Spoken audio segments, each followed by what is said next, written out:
বাইরে বৃষ্টি পড়ছে। তো চলো বৃষ্টি নিয়ে কিছু প্রশ্নোত্তর আলোচনা করা যাক। দেখো, ভূগোলের একটা খুব গুরুত্বপূর্ণ টপিক বৃষ্টিপাত কী এবং তার শ্রেণী বিভাগ করো, যেটি ক্লাস 8 রয়েছে, ক্লাস 10 রয়েছে, এছাড়াও ভূগোল অনার্স বিষয় রয়েছে। তো চলো আমরা জানি যে বৃষ্টিপাত কী। বৃষ্টিপাত হচ্ছে দিনের বেলায় সূর্যের তাপে নদী, নালা, খাল, বিল প্রভৃতির জল কী হয়, উষ্ণ হয় এবং বাষ্পীভূত হয়ে হালকা হয়ে উপরের দিকে উঠে যায়। এই বাষ্প বায়ুমণ্ডলের ভাসমান ধূলিকণার সঙ্গে মিশে যায় এবং ধূলিকণাকে ভর করে বায়ুমণ্ডলে ভাসতে থাকে।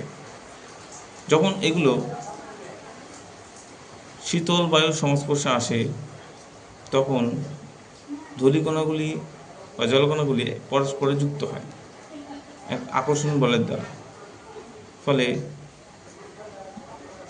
জলকণা যখন আকারে বড় হয় তখন বায়ুমণ্ডলে ভেসে থাকতে না পেরে মাধ্যাকর্ষণ শক্তির টানে ভূপৃষ্ঠে পতিত হয়। তখন তাকে আমরা বৃষ্টিপাত বলি। এই বৃষ্টিপাতকে প্রধানত 3 ভাগে ভাগ করা হয়। 1 নম্বর হচ্ছে পরিচলন বৃষ্টিপাত, 2 নম্বর হচ্ছে শৈলক্ষেপ বৃষ্টিপাত, 3 নম্বর হচ্ছে ঘূর্ণবাত বৃষ্টিপাত। তো চলো আমরা এদের সম্পর্কে জানি। তো পরিচলন বৃষ্টিপাত কাকে বলে? এটা খুব সহজ। দিনের বেলা সূর্যের তাপে নদী, নালা, খাল, বিলের জল বাষ্পীভূত হয়,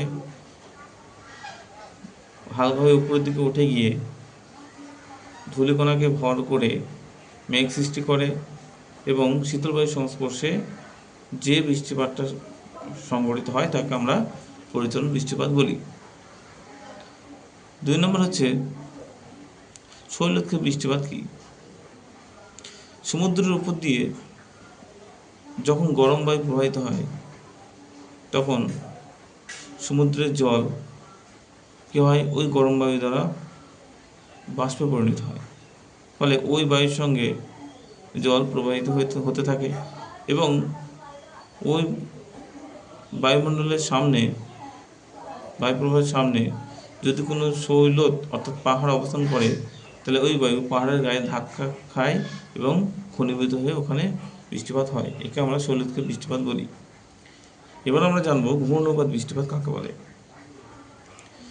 ঘূর্ণবাত বৃষ্টিপাত হচ্ছে যখন একটা শীতল বায়ু আর একটা উষ্ণ বায়ু পরস্পর এসে ধাক্কা খায়, তখন দুটো বায়ু ধাক্কা খাওয়ার ফলে যে ঘূর্ণনের সৃষ্টি হয়, ওই ঘূর্ণন ওই অঞ্চলে যে বৃষ্টিপাতটা সংঘটিত হয় তাকে আমরা বলি ঘূর্ণবাত বৃষ্টিপাত।